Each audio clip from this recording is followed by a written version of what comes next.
Birinci stereotip ata emosional, açıq olmayan atadır. Mən dəfələrlə demişəm ki, qadınlar emosiyalar üzərində bu dünya ilə kommunikasiya edir, kişilər isə məntiq üzərindən edir. Və burada kollaps yaranır. Biz atalar düşünürük ki, əgər qızlarımızı tam təmin ediriksə, ən yaxşı məktəbə aparırıqsa, ən yaxşı geyim alırıqsa, ən yaxşı yemək alırıqsa, biz onlara sevgimizi göstərmiş kimiyik.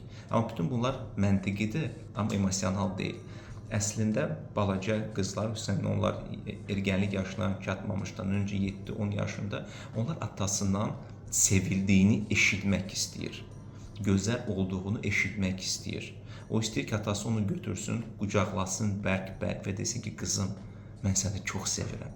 Qızım, sən dünyanın ən gözəlisən.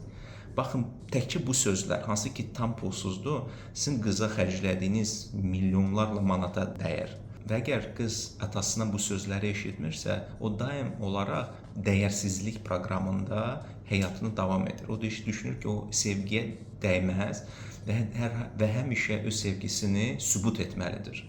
Və onda təşvişli bağlılıq tipi yaranır. Siz bağlılıq nəzəriyyəsini oxuya bilərsiniz, orada bütün tiplər barədə ətraflı məlumat. Təşvişli bağlılıq nədir? Mən daim olaraq dəyərsiz hiss edirəm özümü və özümü dəyərli hiss etmək üçün mən öz sevgimi kişimə sübut etməliyəm. Necə ki, mən atama sübut etməliyəm.